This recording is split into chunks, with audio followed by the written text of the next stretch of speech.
relief of material miseries. So if you have material problems like some kind of disease or some kind of situation in your life that you need to resolve, chant Vishnu Sahasranam every day and resolve it. Especially if you follow the directions.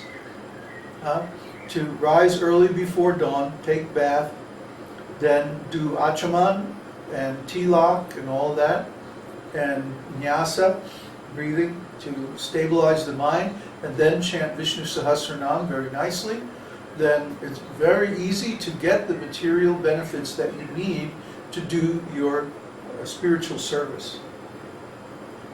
This is not a bad thing, but of course, like anything, it can be misused. So my counsel is to, yes, to take advantage of these Vedic facilities to get the material things that we need to support our spiritual service.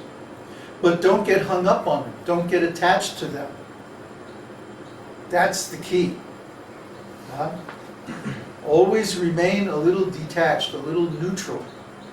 Realize that this is coming from Krishna. So if Krishna wants, he can take it anytime he wants. It actually belongs to Krishna. It's Krishna's property. It's not my property. So if Krishna gives something, then he's giving it because he thinks it's going to benefit me. And when it's time, he's going to take it away too. So I can't be attached. I can't be hung up on this. I have to be willing to give it up at any moment. If it gets in the way of my spiritual advancement, then it's time for it to go. And we have to be willing to walk away. I was talking about this last night, about achieving our long-term goals and our dreams. That we have to be willing to give up the security of the known, and we have to be willing to walk away into the unknown. Otherwise, how are things going to change? How are things going to advance? Especially if we're suffering. Especially if our situation is uncomfortable. If we know there's a problem already. How is it going to change if we remain attached to the status quo? It can't change because we're resisting the change. So the change will either have to come by force or we'll have to remain in the same old rut. Just like if I hadn't given up everything and gone to Kauai and just chanted 64 rounds, who knows where we would be today? I mean, yeah, sure, I had lost my contract and like that, but I could have found another one. You know, I have good skills. So it wasn't like it was the end of my job or, you know, like I was unemployed, you know. I was deliberately unemployed. So I took the chance, threw everything into my truck, drove all the way to California from Florida, again. Again? Yeah. And all across the U.S., you know. And put everything on a boat, flew up to this island where I'd never been before, camped out in this lonely place, and just chanted. Just took complete shelter to the holy name. And it really paid off big. If I hadn't taken that gamble, then who knows what would have happened? I could have stayed in South Florida puttering around and, you know, just making money and stuff for years. I could still be there now, who knows? I wouldn't be here. We wouldn't be anywhere. We'd just be right where I was back in 2000, which was not a very satisfying place. So you have to take the risk. The more risk you take for Krishna, the more he rewards it. That's been my experience. Like I gave up everything and went to the West Coast in 1967. And the result was I met the devotees and met Prabhupada. Like I gave up everything in 1975 and went to India. With no money. No guarantees, no security, no nothing. And I got to serve Srila Prabhupada. And I got to know his sister. So many good things came out of that.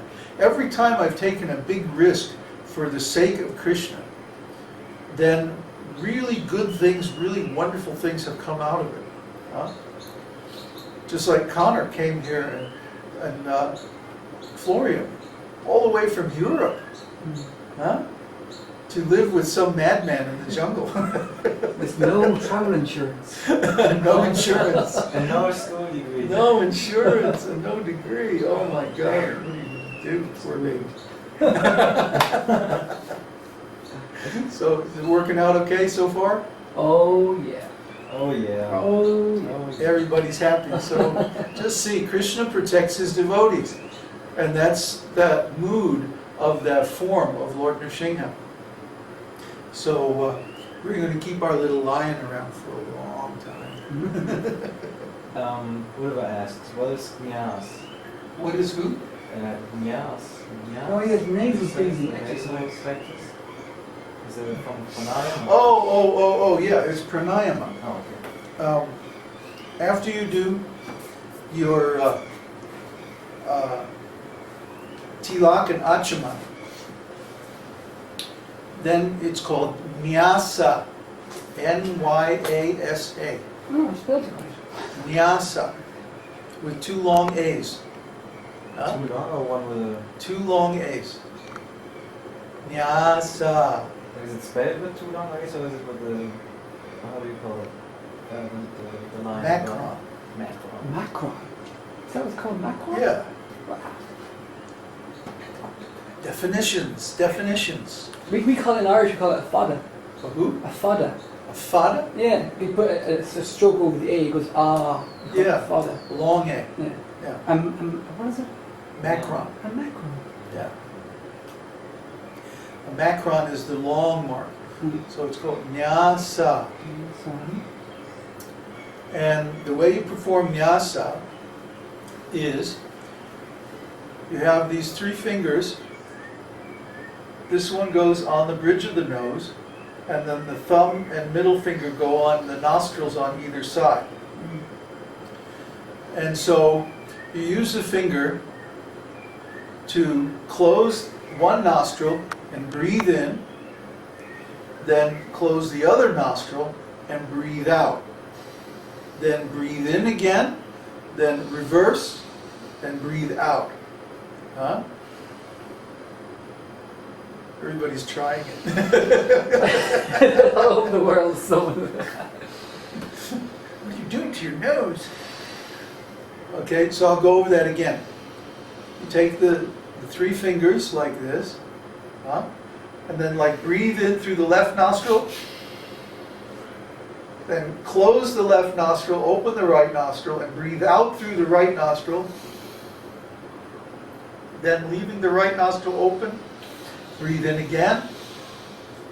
Then close the right nostril, open the left nostril, breathe out, and so on. How many goes? So it feels good. What you're doing is you're harmonizing or matching the flow of energy in the left and right spinal channels. The Ida and Pingala. So that the two hemispheres of the brain are in balance, left and right brains.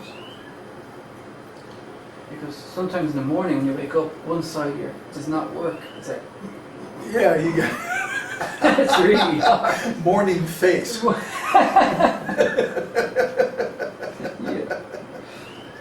This eye is over here, the ears are crooked, you know. So this gets everything balanced, and then you can ready to concentrate on your mantras. So it's usually done after tilak and achaman.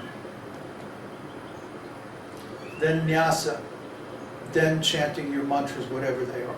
If you have second initiation, if you have Gayatri initiation, you chant your Gayatri mantra after that, and then you chant your japa.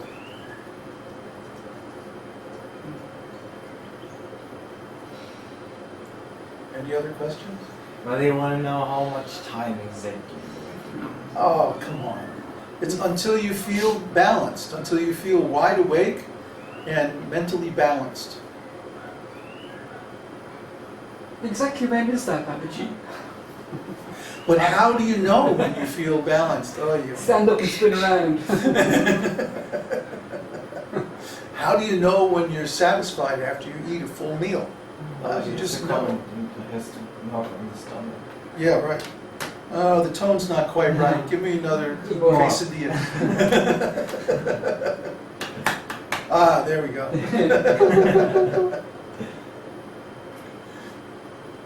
Is everybody happy now? I guess so, they're laughing. Good. Good. Laughing. Leave them laughing, huh? Yeah.